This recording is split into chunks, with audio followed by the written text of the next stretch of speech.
YTTA. Ya tanya-tanya aja.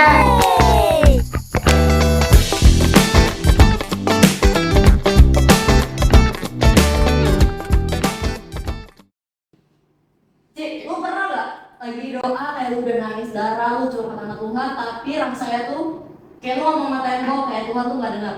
Pernah lah pasti. Nah, sebenarnya kita sebagai manusiawi itu, sebagai anak-anak Tuhan, ngeluh itu wajar apa enggak? Wajar sih menurut gua. Kenapa lu bilang wajar? Ini mengeluh dalam konteks dalam doa ya. Ya. Ya kan. Menurut gua wajar karena kita manusia ya. Kita terbatas. Dan apalagi bisa kita lakuin saya dulu. Apalagi kalau misalnya doa lagi keadaan lagi susah banget, kita doa kesannya Tuhan nggak dengar. Padahal mungkin kita harapan sesuai kita pasti sama Tuhan dong. Tapi kalau Tuhan nggak dengar, pasti kita ngeluh. Mau kemana lagi? Mau marah juga mau marah ke siapa?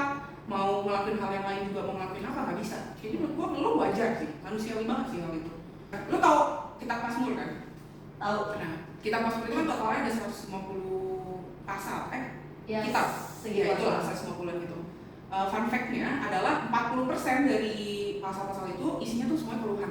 40%. 40%. Jadi ratapan, keluhan dan segala macam. Itu tuh ada yang terkenal di Mazmur 22 ya. Mazmur 22 tuh ada bilang kayak Allahku, mengapa engkau meninggalkan aku? Itu kan terkenal banget.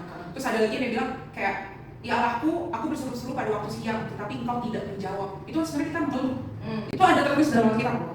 Nah, kenapa gue bilang lagi itu wajar? Alkitab itu kan perwahyuan dari Roh Kudus yang diwahyukan kepada para rasul, menulis-nulis, dan ada kalau rasul kan ada Daud, ada banyak lah. Dan sebenarnya itu salah satu cara Tuhan juga ingin menunjukkan ke kita kalau kita tuh berdoa dengan cara mengeluh. Itu juga salah satu hal yang dia perkenankan gitu. Jadi menurut gua kalau lu mengeluh, yang penting bisa bedain ya, lu mengeluh kepada Tuhan atau lu mengeluhkan akan Tuhan. Oh iya, Nah, itu dua hal yang berbeda. Dua hal yang berbeda, Ya. lu mengeluh kepada Tuhan atau mengeluh akan Tuhan. Jadi menurut gua wajar sih mengeluh. Berarti wajar ya Cik lu? Wajar. Nah, jadi gue jadi mikir ya, pas tadi lu ngomong Mazmur, kitab Mazmur, Daud dan sebagainya. Berarti kalau dipikir-pikir, mereka kan mengeluh itu pasti ada why-nya. Dan kita sama-sama tahu mereka itu sangat-sangat amat percaya dengan Tuhan sama Allah. Berarti secara nggak langsung kita harusnya sebagai manusia ketika kita berani mengeluh, secara langsung sebenarnya ada deep down inside us itu tuh kita percaya sama Tuhan. Benar nggak menurut lu? Bener.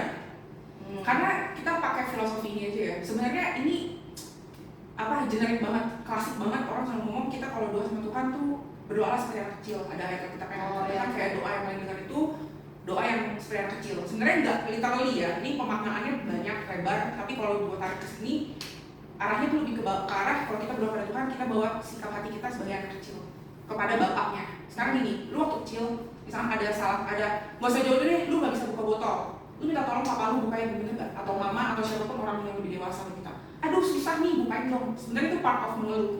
Tapi lu mengucapkan itu kepada orang-orang tua atau orang-orang yang lu percaya. Nah itu sebenarnya bentuk itu doa. Kenapa mengeluh di dalam doa itu menjadi penting dan menjadi salah satu yang Tuhan juga mau kita lakuin, karena secara nggak langsung itu menunjukkan kepercayaan kita pada Tuhan loh. Kita mengeluh kepada Dia. Ada lagi kalau menurut gua contoh lain lagi yang mungkin lebih gampang dicerna. Sekarang gua tanya lu, misalkan lu ngeluh, taruhlah dalam pelayanan misalkan ada terjadi beberapa hal, lu pasti mengeluh, lu ngeluhin siapa? Pasti lu ngeluh ke orang-orang yang lu percaya kan? Ya. Ke teman-teman yang lu dekat, yang lu tahu kalau dia bisa menerima lu apa adanya. Mungkin dia nggak bisa kasih solusi langsung, tapi at least lu tahu lu akan diterima dengan keluhan itu. Lu nggak mungkin ngeluh ke orang random, tiba-tiba lu ngeluh ke dia, yang lu nggak tahu dia bisa menerima keluhan lu atau enggak. Bener dong? Benar banget. Nah itu dia. Nah, benar sih. Gue juga sebenarnya lagi ngalamin dimana doa sama Tuhan tuh sampai nangis darah ibaratnya. Nah, gue jadi mikir nih, sebenarnya ngeluh itu kan manusiawi dan wajar. Tapi sebenarnya Tuhan tuh dengar apa enggak? Itu sih yang jadi gue mempertanyakan kayak Tuhan tuh dengar gak sih sebenarnya apa yang kita keluhkan selama ini? Tuhan tuh pasti dengar. Kalau dari gue ngomong Tuhan pasti dengar. Bahkan kita selalu bilang Tuhan cuma sedekat doa. Ya. Dan segala macam. Bahkan kalau mau ngomong dari pengalaman pribadi gue, bagaimana Tuhan mendengar doa-doa dalam hidup gue yakin banget dengan iman dan kepercayaan gue nyata banget. Gue bilang kalau nggak mungkin Tuhan nggak dengar doa-doa kita. Bahkan doa-doa terburuk pun, walaupun bentuknya keluhan atau apapun, Tuhan dengar semuanya. Tapi mungkin yang bikin jadi kita agak dilema kebanyakan itu adalah di saat kita berdoa minta sesuatu yang mungkin keinginan hati kita. di saat-saat seperti itu Tuhan, jadi gini loh, kita tahu ya, Tuhan itu tahu yang terbaik buat kita. Semua hal udah dipersiapkan sama Dia, gitu loh. Walaupun kita sebagai manusia pasti kita punya keinginan tersendiri dalam dunia ini, mungkin dengan motif kita, dengan agenda kita dan sebagainya. Nah, ini yang harus dicatat. Kadang-kadang kita suka lupa. Kita itu berdoa bukan untuk mengubah kehendak Tuhan di dalam hidup kita, bukan untuk minta Tuhan lakuin apa yang kita mau, yang menurut kita terbaik dalam hidup ini kita suruh Tuhan lakuin, bukan itu konsepnya. Kita berdoa bukan untuk mengubah keputusan Tuhan. Kadang-kadang kita selalu pada sana, akhirnya kita jadi desperate, ngerasa kayak, aduh Tuhan gak benar, aduh ini gue mau sama tembok doang, kayak gitu rasanya jadi. Kita kalau doa itu bukan yang kita mengubah Tuhan, tapi kita yang diubahkan oleh Tuhan. Kenapa? Jadi gini, apapun keadaan hidup kita, Tuhan tuh udah tahu lebih dulu. Dia udah tahu apa yang akan terjadi, apa yang akan terjadi, semuanya tuh Tuhan udah plan. Ini kita harus balik lagi ke rencana awal Tuhan ya. Dia tuh hanya mau rencana yang terbaik dari hidup kita. Sebenarnya kalau kita manusia bisa jadi manusia menyerahkan segala sesuatu ke Tuhan, hidup kita semua akan baik-baik aja.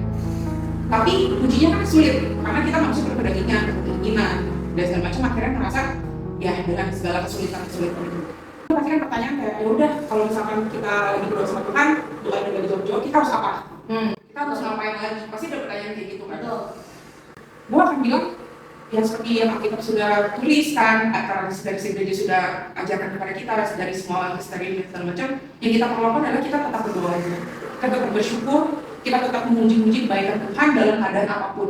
Karena tujuan dari doa itu, balik lagi, bukan untuk kita merubah keputusan Tuhan, tapi untuk kita yang diubahkan, untuk menerima rancangan Tuhan yang terbaik itu, yang udah Tuhan sediain buat kita. Jadi ya kuncinya, kita tetap, kalau keadaan seperti itu lagi terjadi, semakin kuatlah berdoa. Bahkan banyak quotes mungkin kalian pernah dengar, kalau di saat-saat kita merasa terpuruk, di saat-saat kita lagi merasa susah dan segala macam, di saat itulah Tuhan paling dekat sama kita. Di saat doa kesannya tidak dijawab, sebenarnya di saat itulah Tuhan mungkin lagi dekat banget sama kita. Telinganya lagi sedekat itu, makanya kita mungkin nggak bisa lihat Dia pakai mata kita, kayak gitu. Ya jadi kuncinya ya itu, karena dengan kita berdoa nantinya secara nggak langsung mungkin banyak kehendak kita, ambisi-ambisi kita yang kita doakan kepada Tuhan itu nanti akan berubah. Dari lewat doa itu ya, itu cara Tuhan bekerja. Akhirnya kita bisa menerima rancangan Dia yang udah Dia sediain dalam hidup kita ini. Jadi kalau misalkan kita mau bilang tuh, kita bisa meneladani Bunda Maria. Bagaimana dia menyerahkan segala hidupnya kepada Allah. Bahkan dia, ya sekarang siapa ya? Dia pasti dalam kehidupannya dia mau menikah, punya anak dengan normal dan segala macam. Dia tinggal di anak aneh dengan masyarakat di dalam desanya atau segala macam. Tapi di saat itu Allah tiba-tiba datang bilang dia harus hamil, dia terima semuanya. Bahkan anaknya akan mati di kayu salib, dia pun terima, dia berserah pada Tuhan. Nah itulah contoh-contoh tujuan dari doa itu. Pada akhirnya kita akan bisa berserah seperti apa yang Bunda Maria juga lakukan, berserah seperti pada Tuhan. Jadi gue jadi ingat kan kayak Yesus yang di Taman Getsemani sih. Dia juga ngeluh kan kayak, maka Tuhan yang ambillah cawan ini daripada aku, bla apa. Jadi intinya sebenarnya ngeluh itu nggak masalah, dan apakah Tuhan dengar itu apa enggak, dengar banget. Bahkan Tuhan aja ngalamin yang namanya doanya tuh nggak diukur langsung ke Allah, apalagi kita sebenarnya. Jadi ngeluh itu bukan dosa, nggak salah, bukan dosa, tapi sebenarnya jangan sampai kita berhenti di keluhan itu.